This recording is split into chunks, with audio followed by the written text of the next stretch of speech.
Welcome to the Dark Ascent Podcast, where we enter into the deepest secrets of black magic and the left-hand path. This is episode 12, Whispers in Your Mind. To learn more about our work, please visit darkascent.org.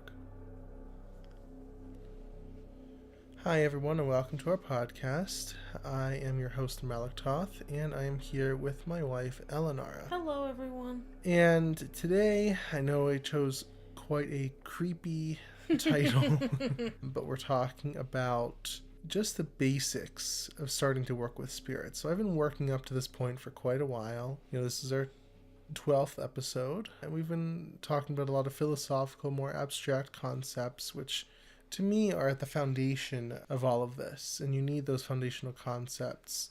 And we'll talk about a lot more about those things in the future as well, but I really want to get into practical application. How does all of this fit together? How does it all work? And what can you expect? So that's what we will be talking about today. So this was prompted because I was having a discussion with someone recently about an experience they had. Someone who listens to this podcast actually may have been the person who produces the podcast. Yeah, that's what I wondered. Who was talking about an experience he had with a being. Now, he's not sure, as of this recording, who that being is. But basically, just a long story short, he was really frustrated with some things that were going on in life, and just lit a few candles and sort of let loose his frustrations and so on, and asked for the answer, which, as we know from receiving answers from the unmanifest, he can get that. And so he heard this voice speak in his mind and gave him guidance about something. And then that ended up helping him. And so that inspired me to do this episode because that can really happen. In fact, I was doing a course some time ago, a few months ago, where, I was teaching people about the basics of black magic and darkness and just connecting with these forces and sort of keeping it very abstract, very, general and philosophical. And then someone went and had a personal experience with the demon. And it sort of sped up my own timeline on things. Do you remember that, Eleanor? Yes, because you weren't even talking about demons yet. No, it was still sort of when I was transitioning my website into more about demons and black magic. And so I was sort of building up to this, not surprise, but, kind of trying to not shock everyone. And someone went and ruined it for me by having that experience. So that was not very nice. But, so when that happened, I realized, okay, this isn't all about me. And that's one thing I've realized so much on this journey. This is not all about me. And a lot of times these forces will sort of take it out of my hands where they will say, nope, this is actually what's going to happen. This is actually where you're going to go. And so many things that have happened have been as a result of exactly that, of these forces sort of taking in a different direction than I expected. And so, I wanted to honor that and let it happen in a less surprising way than before. So I'm just going to come out with it before people start writing me and saying, hey, this demon came to me. What should I do? So that's why we're doing this. So, I've talked, again, a lot about the philosophy of black magic and the philosophy of effortlessness as it applies to black magic, and what thought forms are and what gods and spirits are and all this sort of stuff. And that's great. But, at the end of the day, we are here to get results, right? I mean, I've been like that since the beginning. I mean, I've been doing this, working on this website for 3.5 years now, almost 4 years. And I've always been about results. Wow, that's a long time. I know, July of 2015 was when I started it. That's crazy. And so, that was quite a bit ago, but I've always been about results. And because so many people, both in law of attraction and even in magic, surprisingly, sort of shy away from the practical. So in some law of attraction circles, if you go and you say, well, I'm feeling good and I'm doing this and doing that, nothing's really happening. And they'll say, well, it wasn't meant to be, or at least you're feeling good, and that's all that really matters. And they give sort of these platitudes or these justifications of why it's really okay and it really doesn't matter anyway, and the material is really less important. But even in magic, surprisingly enough, a while ago, it might have been last year, I don't remember, but I was just researching some stuff on magic, and there was a question. I think it was maybe on the occult subreddit.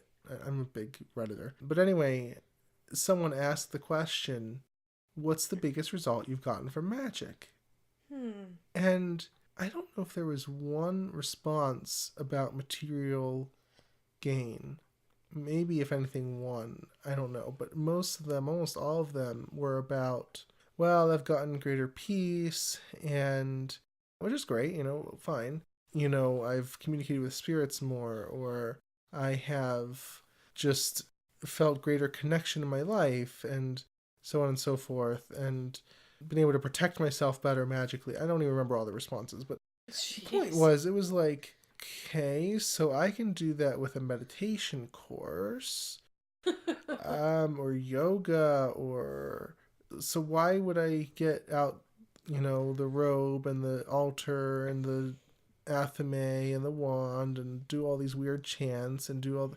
If you're telling me at the end of the day all I'm going to get out of it is peace and greater connection, and okay, like, I'll just go and meditate.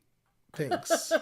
Like, I'm way too lazy to do all that, and that's all I get. It's just not, what's the point? Now, this was, most of the people there are very white magic, so that's why. But surprisingly enough, even on the black magic forum that I frequent occasionally, depends. You've been going off of it more? Yeah, it depends, But anyway, even on that forum, a lot of people are focused on, I'm talking to the spirit, this is what I'm learning, this is the knowledge I'm gaining, which is great. But if someone, I kid you not, when someone asked about money magic, you would not believe, on a black magic forum, the limiting beliefs that there are. So people will say things like, well, you can't just get money, you have to take action. It has to come through a job. Really? God.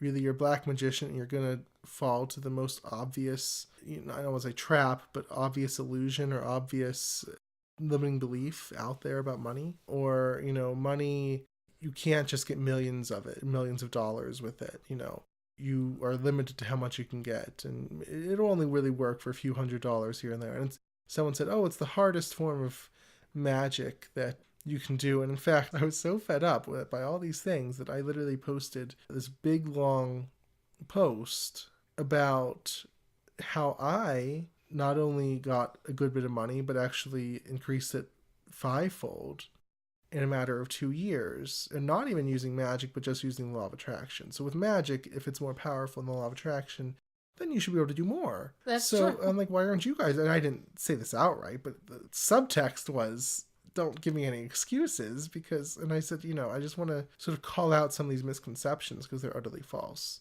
And so I gave this whole long post about how, I had done this, and it was pretty popular, but, a lot of people still don't believe that you can get miraculous results with magic or with the law of attraction or any of it. So I'm about results. All that to come back to that point. But I'm all about results. And so that's what we're going to be talking about here. Not results today as in money or relationships, and that's stuff we have and will talk about. But I'm talking about connecting with some entity, connecting with a spirit. So back in the podcast about, receiving answers from the unmanifest, I talked about how to generally receive those answers, how to receive answers from the universe itself or whatever. If you're already working with a spirit, that would work for that, but just kind of how to receive answers in that sort of sense. It was a very general sense, and it works really, really, really well, and you should have that as a foundation.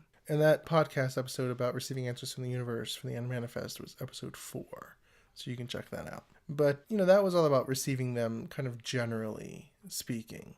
But what about specific spirits? So we had these episodes, episodes 9 and 10, about thought forms and spirits and so on and so forth, and what those are, and how you can work with the whole of the universe, or you can work with the individual particles of spirits, of demons, of angels, or whatever you want to work with. And it's totally up to you. So sometimes, as a sort of disclaimer, as you're opening up to these practices, sometimes they will show up. And that's largely what's happened to me, is that, Hades just sort of showed up. Now, I sort of expressed my interest. I want to work with someone, but I didn't say who. But Hades just sort of showed up. This was, 2.5 years ago now. Yeah, it was a while. Yeah. And then later on, when I really got into black magic in a deeper way, Lucifer sort of just showed up. And, he took a major interest in my development. And which I wouldn't have really expected that much. There were lots of different demons I could have worked with, but he was the one that I really developed the relationship with. But that can happen where, as you're doing this stuff, as you're just opening up to darkness, that a certain spirit, a certain demon just shows up. And that's good, because a lot of times what I found is that one or more of these spirits will have sort of had their eye on us for a long time. Not to sound creepy, but they'll sort of, paid attention to us maybe since birth. Maybe they worked with us in a past life. Maybe, who knows? We really don't know the reason. But this often happens. And you'll often find that, when you connect with this spirit or demon, that you'll see their influence back throughout your life. You'll sort of see that influence, and it'll be sort of surprising. So don't be too shocked if that happens. But, you can definitely see how they have kept their focus on you in a certain sense. And some people, I believe in this, believe in the concept of a patron spirit, a patron demon. For sure. And so if you do, it's sort of the idea of like the new age idea of the spirit guide. I don't know, spirit guides, when I was younger and when I was a teenager, I got into this stuff when I was like 9 years old. I got into Wicca for the first time, but I really delved into the new age around that time, 9, 10, 11, 12 years old. And so I was all about the spirit guides because that's what people said. You have spirit guides. All right, cool. So I thought I had a spirit guide, and her name was Annabelle. And cool. And, I was just sort of developing my clairaudience, which is, psychic hearing. And it was cool, and I thought I heard things I don't know. I mean, you sort of have to assume you do. But as I grew up, I just sort of naturally veered away from the concept of spirit guides. I'm not saying they don't exist. Just for me, I've never had a deep, convincing experience or gnosis of spirit guides as I have about gods or demons. Yeah, I'm the same way. It's just sort of, okay, well, I can take your word for it, psychic lady that is telling me about spirit guides and how many I have and, what they're trying to tell me, but I've never really experienced it firsthand. Yeah. So do you not? I honestly couldn't tell you because I don't want to tell you something I don't know for sure myself. Okay, but I do believe that we can sort of have these patron spirits. Now, it may be a demon, it may be an angel, it may be both, it may be a god. It just sort of depends. And as I talked about last week in episode 11, there's not a huge difference. Now, I don't want to wave away the difference. There is a difference, but there's not a massive difference. Okay, so, and it just sort of depends who you've worked with in the past and what path your life is likely to take, what you've sort of made agreements about before you came here as a soul, and all that sort of stuff. It just depends a lot. I've heard of some beautiful stories of people who had patron demons and they showed up to them as children. Yeah. And there was one that was about she was abused, right? Do you know the story? Yep. She was abused by, was it her father? Her parents, I think, her father, I don't know. And this demon kept showing up and she didn't know it was a demon at first. No, she didn't. And because she would have these attacks, spiritual attacks, right, of parasite spirits. Yeah, like astral parasites, these low level. Because she would cut herself. She would cut herself. And that's so why people... these spirits, not demons, but these kind of astral parasites were feeding on her energy, that, her depression and her fear and her self-hatred and so on and so forth. And plus she added in blood to the mix. Because when you cut. Yeah. And one day she, this dark being, this huge dark being kind of swooped in and didn't say a word, but all the parasites scattered. And so the next night, the parasites came back, and the dark being then came back, and all of them scattered. And this happened like night after night after night. And then one night, she was kind of doing the same thing, and he came and he said, "Stop feeding them." And she realized he meant because she was cutting herself. Blood, I'll talk about the power of blood sometime, but blood is a huge magical substance. Okay, it has a lot of power. It's not any coincidence that almost every culture in the past has done blood sacrifices. I mean, it sounds barbaric to us today, but like if you look back at the Old Testament, what did the Jews do? They sacrificed animals. And even in the New Testament, what do you think Christianity is founded on? Blood. Yeah, basically, yeah. Blood sacrifice. Yep. One person. Yep. Shedding blood. I mean, okay. Yeah. I just realized that now. Yeah, exactly. It's all based on blood. So, I mean, blood sort of has this universal acceptance as a huge magical essence, But anyway, so she was giving her blood, and these beings were taking up the power from that blood, from that shed blood. And this dark being who came just said, "Stop feeding them." And then he would come every day and he would protect her. And then he started showing her things. He started helping her have experiences. He never once gave her his name until much later. I think she figured it out. Yeah, I think he gave her a name to call him by, but much, much, much, much, much later on. And there were a lot of synchronicities and things that led to this, but she realized and she asked him, "Hey, wait, it was Azazel. Are you Azazel?" He's like, "Yeah." And he was sort of reluctant to tell her. I don't know if maybe he was embarrassed of who he was. Well, I think he didn't want to scare her, And so that I will never forget the experience. It's such a beautiful story. Yeah. Because you Yeah. see these stories, like especially these stupid popular shows. Yeah. That demons make you cut yourself. Right, yeah. Or they make you kill yourself, when really it's probably the parasites that do that. Absolutely. These low-level beings that just feed on those sort of negative emotions. Demons are far higher than that. Like I said, those parasites can be they can be really harmful, but demons have that universal energy flowing through them. Yeah, it's the energy of darkness, but it's still that universal energy that is benevolent, and they want to help. And I mentioned this before in the episode about demons, episode 1, I believe. Yep. Is that it really comes from daimon, the Greek word daimon, which is the guiding spirit. It's just all this religious indoctrination that just turned it on its head over time. And so, they're really amazing beings. So, patron spirits, you can have a patron demon, you can have a patron angel, kind of people call it like a guardian angel or something. You may have both. Or you may have one of each. You may have a god, a spirit. You may have a god. The god may be... So this can happen. The god may be we call it a mask, sort of another face of what's a demon or an angel sometimes, it depends. And so that can happen. There's so much that can happen, but I think one day we'll devote an episode also to discovering your patron, because I think it's really powerful. And Lucifer is absolutely 100% mine. I've never felt such a deep connection to someone before. But, so that can happen where they start to show up for you. And that's perfectly okay, because if they've already had their eyes on you, their attention on you, then once you start opening up, they're going to be like, "Oh, yeah, this is my chance. This is my chance to come in and introduce myself." So definitely, once you start doing this work, they can start coming to you, because if they've had their eye on you, then, and you start opening up to this, they're going to say, "Okay, this is my chance to come in and introduce myself."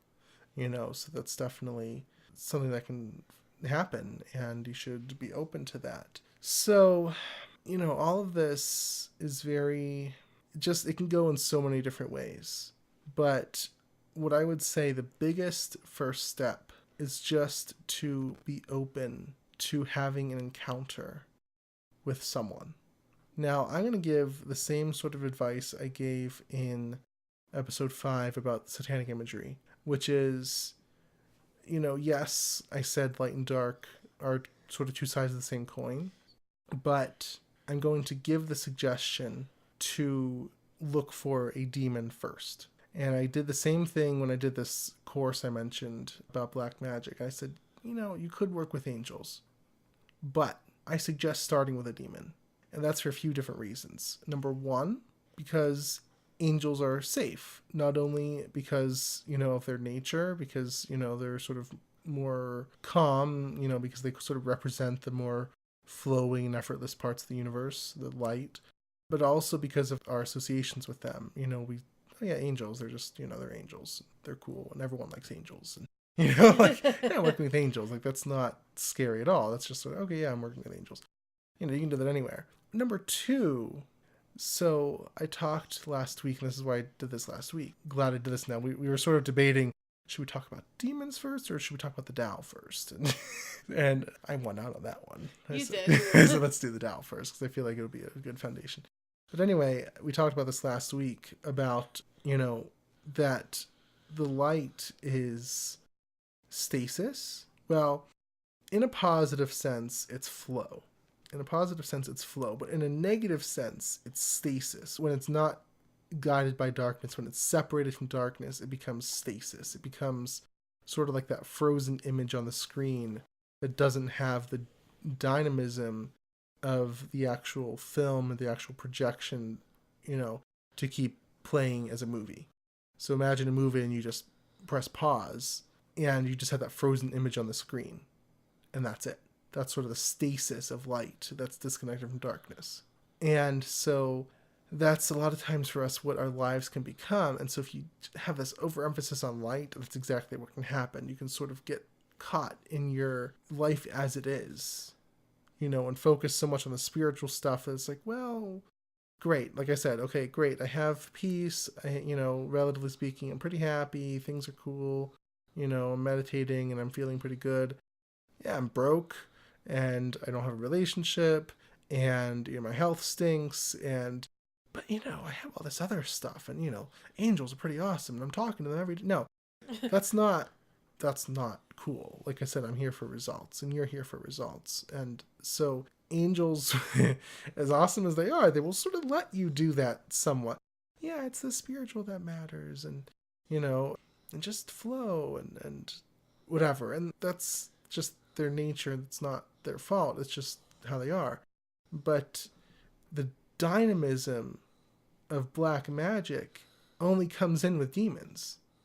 So I would never be an angel-only type of practitioner, because I just feel like there's much higher risk of getting stuck. Yeah, I agree. Of saying, yeah, I've done this magic for 20 years. What do I have to show for it? Well, pretty happy.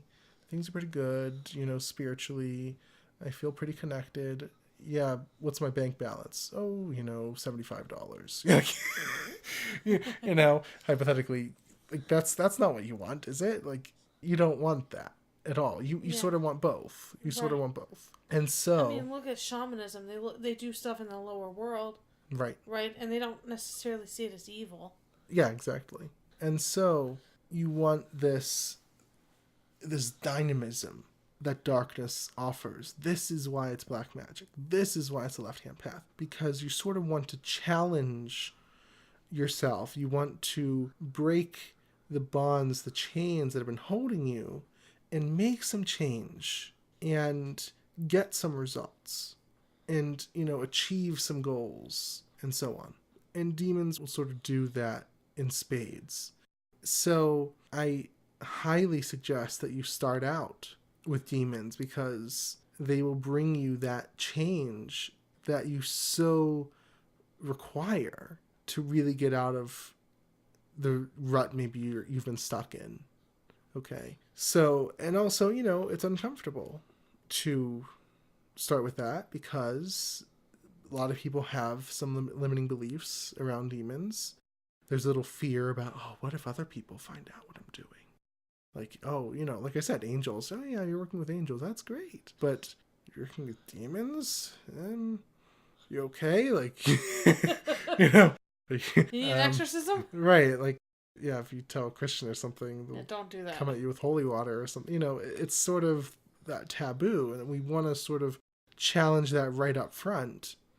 So I would say if you really want to do black magic, not only just that, okay, maybe you're ambivalent about that topic, but if you want change and you want to work with a personal spirit, then you want to work with demons. Absolutely. It's sort of like, you know, I have two sort of streams going on in my life right now. Okay, one of them is I listen to a lot of Abraham Hicks, and I've mentioned before I don't agree with everything they say, but I find for being inspired to create change in my life, there's like nothing better to listen to, right? Because I listen to them, I'm like, yeah, I can have anything, and it's awesome, and you know, I have all these cool ideas and feel inspired. And then the other stream is a more very non-dualist, you know, sort of Advaita, if you're familiar with that.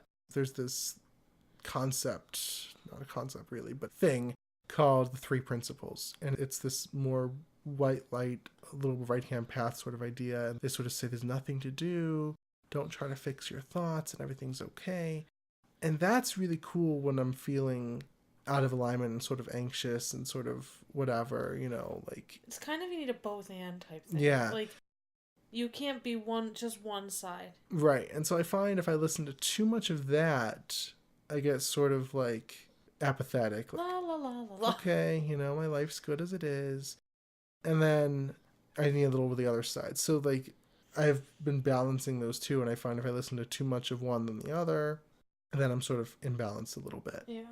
And so, you know, that sort of brings me back to the center. So I that's why I really recommend working with demons to start out with, because most people have an overabundance of that light energy, and you sort of want to bring that back to the center. And so that is my recommendation. So definitely the first step is just to be open and say, okay, I have decided that I'm going to be open to working with a specific demon. Okay.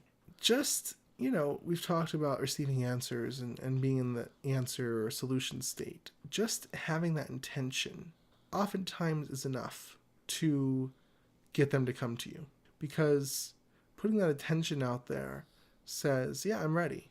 You know, come on out and introduce yourself to me and you know, whoever thinks they can help the most. So that really helps, just to hold that intention. Sometimes it's not enough, but just starting with that can really, really help. So set that intention. You know, I'm open to working with a demon. And if there's fear that comes up around that, then you sort of want to work on that, because your experience with these beings will be colored by your expectations. Yeah. Demons are, I don't want to say unpredictable, but sort of chaotic beings. They don't have, I don't want to say they don't have a moral sense, although I have talked about the universe being amoral. I talked about that a few episodes ago. The universe is absolutely amoral. But demons especially, because they're here to create change. Yeah. They don't care what it takes, right?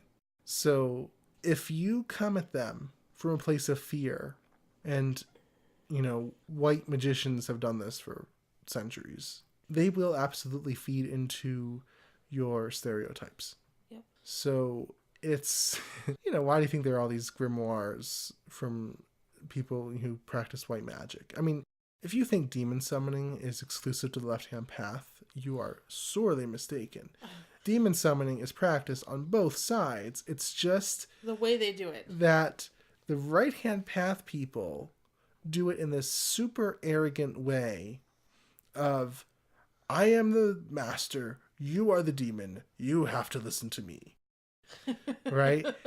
Exactly. Like, I have the names of God, and with those names I can control you, and bow to me, and listen, you know, carry out my commands, and this very, very masculine, like, forceful energy about it. Like, they sort of make these demons subservient to them, or they think they do. And they threaten them with these names of God. That really they don't care about. Okay, let me ask you, why would a demon care about the names of some random Judeo-Christian deity? Like, YHVH! Ah! No. The more popular one is Jesus. No, not in white magic, it's not, no. Oh, I'm talking about white magic, oh, okay. no. It's the Jewish, sort of names of God. And all the other names of God like they have. Adonai. Oh my gosh. Like, stop already. No, like, I promise you, demons have no fear whatsoever of any names that you throw in there. But they will put on a show. Oh, yeah. And why do you think, like, exorcisms, they shouldn't be taking 3 hours? Yeah, pretty much. Like, okay, eventually you realize they're doing it just to piss you off. Pretty much. And to put a show on. Yeah. Just for you. Yeah. Hurting the poor innocent person. It's like... And are they really demons, though? Or are they just parasites? Well, either way. It's just, But it still shouldn't take 3 hours to get rid of them. No. It's like, come Possession on. is something we'll definitely talk about another day. So, they'll put on a show. They'll act like you've dominated them. And so, look, this is why, if you read, like, the Goetia is a grimoire of 72 demons that the myth goes that Solomon, who was supposedly, like, the best magician ever, the Solomon from the Old Testament. Yeah, I never knew that about him. Yeah, he has this sort of mythology around him. He was the best magician ever, and he wanted to build the temple, but it was this huge undertaking. And so he called 72 demons and made them sort of serve him and captured them in this little, I don't know, jar or something and imprisoned them. And then, they did what he wanted them to do. And so the Goetia is this account of these 72 spirits and what they will do for you and how to call them and how to make them serve you and do your will and what names to use for them, and you have to have the blasting rod and seriously, the blasting rod is literally I don't know exactly what the form of it was, it's very Dresden, but some sort of rod where if they misbehaved, you smote them with this rod. Like, ridiculous. Do you remember Harry Dresden? He had a blasting rod. Yeah, but not I forgot. For spirits. Yeah, I forgot. I'm like, are we in Dresden again? Yeah. So. The Goetia is this book about, how to call on these demons and what they're good for. And it's one of many different grimoires, but it's one of the most popular ones if you work with Goetic demons. But anyway, so white magicians absolutely call on demons, but they do it in this sort of fear-based, domineering, masculine way. That, here's the thing. Okay, so imagine you get called up, get basically summoned by this random person that you have never met before, you couldn't care less about, they're just a stranger, whatever, and they imprison you. And they threaten you with all these things, and they say what they're going to do to you if you don't follow their will. What are you going to do? And this lasts a while, okay? Now, I don't want any white light people like, oh, forgive them. No. Okay, let's say it doesn't matter what the law is, it's just you and them. And you get your chance. You get your chance to get out of that prison, out of that cage. What are you going to do?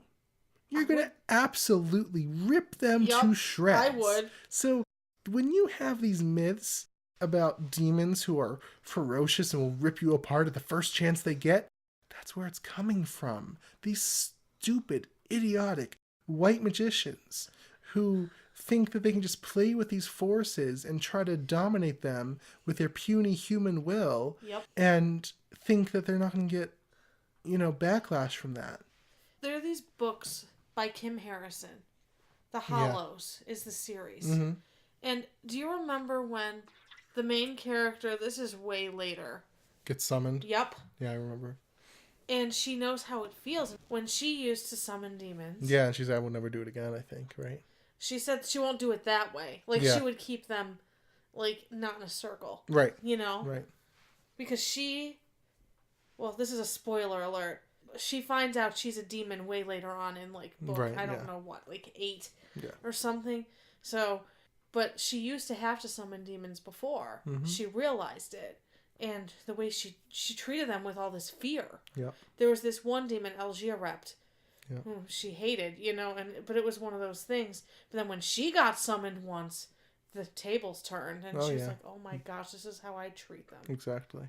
It really does remind me of that. So, black magicians have a more respectful relationship with demons, where they're not our servants. They don't have to serve us. We don't have to dominate them. It's you know what? It's sort of a Taoist approach. It's true. It's a little bit of a Taoist approach. It's like, okay, we will be partners. We will be allies. If you agree to work with me, I will maybe give you these offerings. It's not you serving them. Now I've mentioned demonolatry. It's not you serving them. Please don't mistake me, but it's you allying, partnering with them, and saying, okay, if your goals are aligned with my goals, could you please help me? And I will offer you maybe these offerings. Not necessarily at first. Don't worry about, I have to give them offerings. And just keep it simple. I mean, I worked with Hades for 2 years, and I asked him, what offerings do you want? And he said, none. Just apply what I tell you. So don't worry about that necessarily, but, it's a mutual relationship. Yeah, some of them really don't want anything, and some of them maybe just want you to apply it or to spend time. Right. So it's more of a, let me work with you and, help me if you'll help me, rather than I'm going to dominate you and make you submit and that kind of thing. If you look at the way I do evocations, it's never that sort of thing. I never tried to control them. In fact, at the end, I sort of just say, it is done. You may go when you will. It's a very respectful sort of process. Mm-hmm. Okay, so the left-hand path way of doing it is a lot more gentle, which you wouldn't expect, but it's because we see demons as allies, as partners, not as inferior to us or someone we have to dominate. Okay. Right. And so, that's just something to keep in mind. Like I said, it's on both ends. It's on the right-hand path and the left-hand path. It's just we do it in a much more respectful way. Because we see them as more of a friend. We see them as more of a friend. And with friends, like, sometimes you'll do favors for them too. Which is how the offerings work. Right, exactly. So, and they may ask for not physical offerings. They may ask for something else. Some people will create a work of art for them. Some people will paint something for them, or just they'll say, okay, well, when I do this for you, tell other people, that are open to this, like what I did for you, or something. It just depends. Yep. But I don't want to get too far there because you won't be doing that for a while probably. But I just want to tell you that we see demons in a lot more respectful light. And because of that, they reciprocate and they treat us with respect in return. It's just like we would be. If someone respects us, we will respect them. If someone speaks down to us and condescends to us, then we're going to hate them. We're probably going to either, if we don't speak badly to them, we'll at least think badly about them. And can you believe what that person's doing? And I hate that person. Or blackmail them. Blackmail. Sometimes I've wanted to do that. So, they're very similar to us in that sort of sense. And so just keep those things in mind if you have that fear around, oh my gosh, this is a demon. No, most of that fear is because people have, number one, I don't want to say mislabeled them, but sort of misconstrued them. Yeah.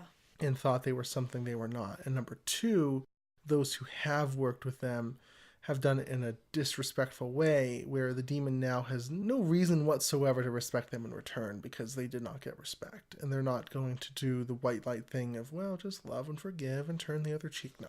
Demons do not believe in turning the other cheek, okay? So that's just not how it works. So, like I said, demons will definitely bring change to your life when you start to open up to them.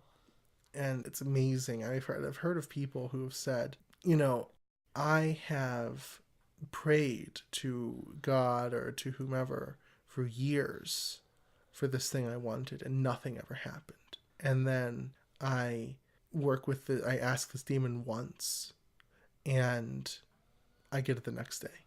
I've heard that kind of story so many times, you just can't ignore it. So there's real power there.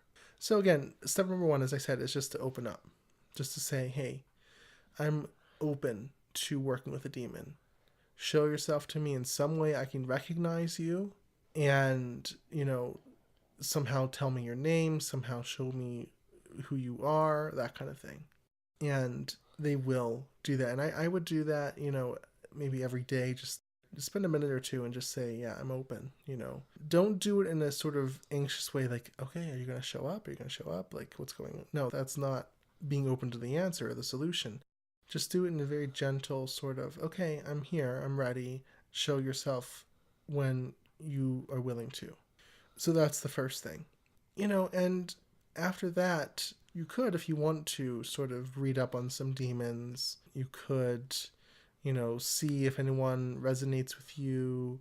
I wouldn't spend a lot of work on this, because if you put a lot of effort into it, you're sort of going back into that problem state where you're sort of asking the question but not receiving the answer. So do it as you feel inspired. But, you can read up on demons. You can read about experiences. Just get yourself in the energy of demons, of black magic. And, I said this in an email a few months ago and immediately got like 20 unsubscribes, which was pretty awesome because it's sort of what I was going for. Because I don't like... When was this? It was in December, I think. Oh, yeah. I don't want fence sitters, if you know what I mean. I said, if you are just interacting with my content, like there's no kind of just standing by and seeing what happens. If you're interacting with my content, you are being touched by black magic and it will influence you. And like 20 people immediately were like, nope, not doing it. And that's what I wanted. Because I didn't want people who were just sticking a toe in, but not even sticking a toe in, thinking about sticking a toe in, but not really doing it, and just sort of, oh, I wonder where this is going. And I didn't want that. I wanted people who are going to commit one way or another, say, yes, I'm interested in this and I'd like to check it out, or no, this is absolutely not what I'm doing, and I'm going the other direction. And so I'm saying the same thing to you, even just sort of listening to these podcasts. And the story I gave earlier about, the guy who produces these podcasts and had that experience, no one's innocent. No one's totally out of harm's reach. I don't mean harm in a bad way, but you know what I mean? Like, no one's out of the influence of this podcast if you're interacting with it. Even, I had a guy when I wrote up the Circle of Darkness newsletter and I sent it and I'm like, I wonder what he's going to say. And he, we haven't really gotten to know each other that well, like I have with my podcast producer, but he said, great job, when he sent back the edited version to send out, So maybe it's touching him too. I assume it must be in some way. I mean, you can't listen to this and not have a reaction. So even interacting with this on some level, if you're listening to this, you are on some level being pulled in, and I've talked about this before, the left-hand path being very self-refining. It's sort of this doorway or this gate where you sort of have to be allowed in, so to speak, because it's not for the weak. It's really not. No. And so when you start coming into it, you will start to have experiences that will sort of say, hey, are you ready? I'm not saying trials, like scary things, like they're going to come at you in your dreams and nightmares. And no, I don't mean that at all. I just mean they'll sort of ramp it up a little bit and say, hey, are you ready? Like, so I talked about that person in my course who had that experience with the demon, and she was like, oh, cool, this is awesome. And she was a little scared, but it was a positive experience to her. But sort of on the other hand, someone else in the first lesson, she was like, oh, this is cool. I sort of led them in an experience of darkness, and she was really touched by it. And then the next week, because of the first person who had the experience with, it was Belial she had an experience with.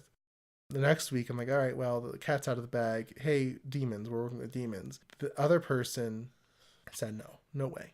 No way am I doing this. I'm getting way out of here. And so she got out of there, and then her friend, who was a client of mine, said, hey, I'm done. I can't do this because what if your black magic influences me? Oh, no. And so she was out of there. So, I lost some people to that, which was, again, kind of what I want. It's going to happen. And I told them all throughout the course, like, this is going to weed some people out.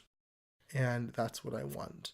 And so the path is like that inherently. It's going to sort of show you maybe a little beyond what you've done before, a little beyond what you're comfortable with. And if you embrace that, oh, that's cool, then you'll go deeper. And if you're like, oh, that's not cool, then you'll sort of run the other way and you're done, right? So it's not trying to trap you or something like people might say on the right-hand path. It's just pulling you in to see, hey, are you ready? It's sort of, you're testing out the darkness and the darkness is testing out you.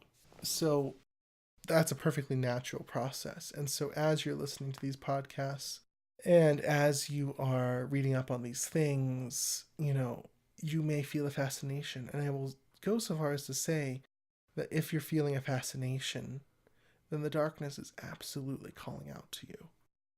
Okay, and it's a living thing. It's a personal thing. It's not just this force that, like the nameless universe that just whatever, it's just laws and mechanical processes. No, it's a thing. It's a real intelligence. And it does call out to people. And if you feel fascinated by it or feel pulled by it, it is for you, but it has to be your free will. You have to say, yes, I will do this.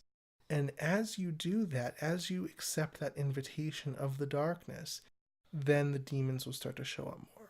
And they'll start to show themselves to you. And one may very well step out and introduce itself to you and show itself to you. So, I'm not giving a ton of detail today because I just want you to open up to it. And I will get a little deeper into all of this in some of the near future episodes. We will get deeper into this. But right now, I just want you to think to yourself and ask yourself the question, am I open to the darkness? Am I open to the darkness? And if yes, if I am, then a demon will probably show itself to me. And that's okay, and I'm going to be open to that. And so I just want you to sort of set that intention and sort of notice maybe how the darkness has been showing itself to you and sort of be open to that as well. And sort of immerse yourself in this content. Even on my blog, I have lots of content, and I have a mailing list where I send out emails every day, about this stuff. So there's lots of resources, and I'm not the only resource. There are lots of resources out there about black magic, about demons, about the darkness, and so on. The only thing I would say is just some people are a bit extreme. So, you want to be careful. But in general, there are a lot of resources out there. But you just want to attune your energy. I'm going to talk about that a lot in the future. Attune your energy to the darkness more so that it can show itself to you. And if you can do that, then that will absolutely start to happen. So again, just set the intention. Just see if you're really open to that darkness and just start to immerse yourself in this material, either through this podcast, through my blog, through, my mailing list, through other people, writing about this stuff, the other things you can find online. You might read about different demons. You might read about, let's say, Lucifer is obviously the main one, or Satan, who people can't really decide if he's the same as Lucifer or not, or Belial, or King Paimon, I've mentioned before, or, Azazel, or, there's just so many different ones.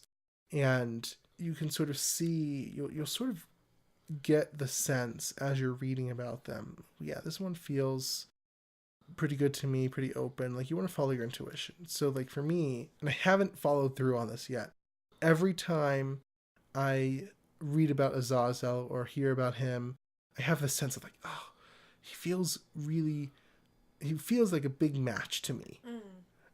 I can feel him sort of waiting, like, okay, you're going to open up to me or not? And sort of waiting there. And I haven't quite gotten there because I have so much other stuff going on, and, but I can sort of feel that connection. Like, it's going to be a really good one. And so you'll sort of get that as you read about these different demons. Okay, yeah, this feels pretty good. No, that one feels a little too strong for me. Belial, for example, is a very in-your-face, sort of no-nonsense, very blunt demon, and for some people that's awesome, and for some people that's just like too much. Elinara won't touch Belial with a 10-foot pole. Nope. Whereas, she'll join in to, with my evocations of Lucifer, and she has no problem with that. But Belial is just sort of too much. So, and that's cool. You'll have that. And yeah, he was very touchy with me. Not that I minded. not in a bad way, just being very You could tactile. tell he was right there. Yeah. Which that didn't actually bother me. It was more, what's he going to do in my life that I don't want him to touch. Right, yeah. I opened up to him and a lot of stuff changed, and that's sort of what he does. But any demon will do that. They're going to, like I said, it's the force of dynamism. So last sort of point here is when you start to open up to them, what happens? So one will show up, and you may start to see a certain name everywhere. You may start to see mention of it everywhere. You may start to maybe feel inspired to look up this specific demon and start to feel a connection there.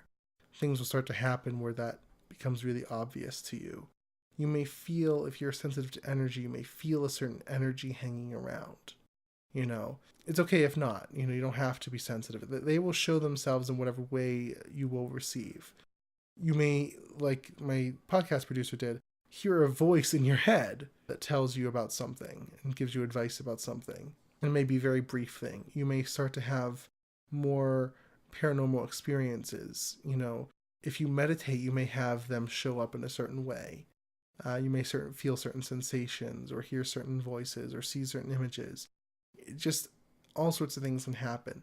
But the thing I will tell you the most about demons, again, they are dynamic. It's a force of dynamism.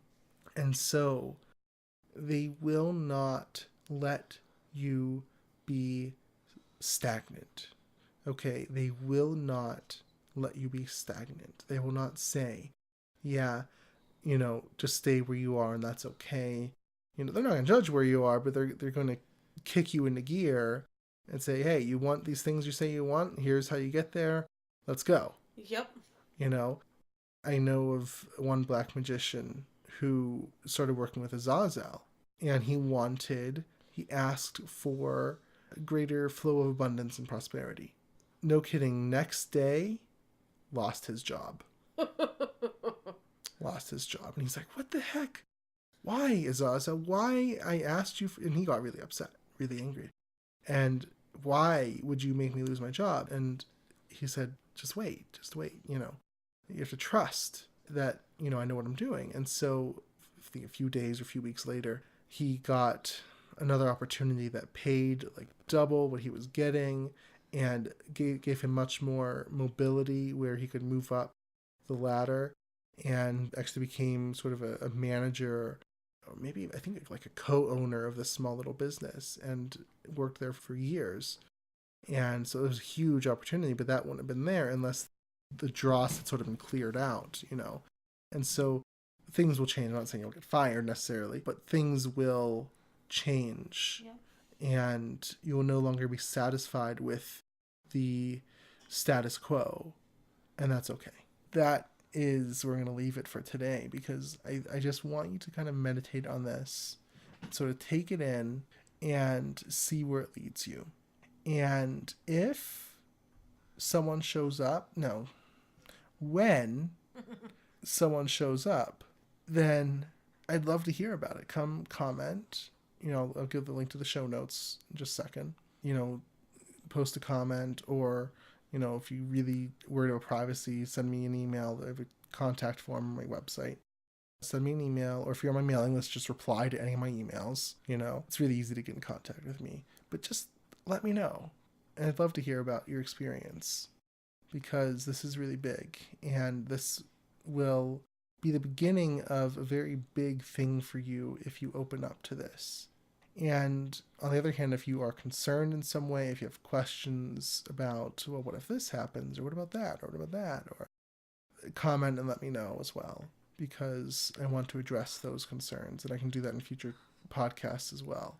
And so, I hope that this is helpful, and I think this will give you a good start to go on, and we will definitely go deeper with this in the future. I kind of plan for this month to be, I don't want to necessarily call it Demon Month, but Spirit Month. Yeah. So, that's definitely, we'll be talking about this a lot more this month.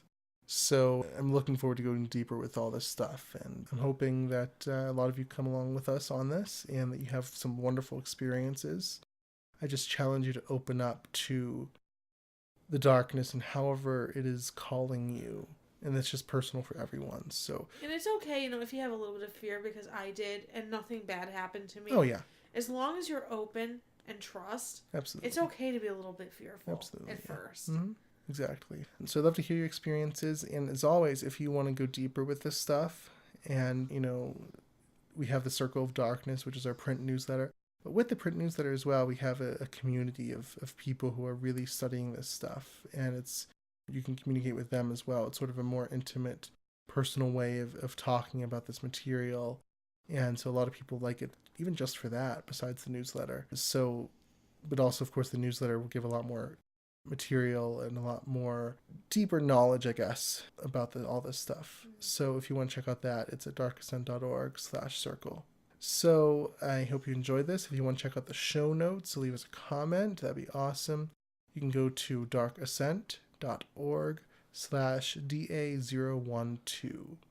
And we are here every Friday. We'll be here next Friday for another episode of the Dark Ascent Podcast. With that, I hope that everyone has a wonderful week. Bye, everyone. Bye, everyone.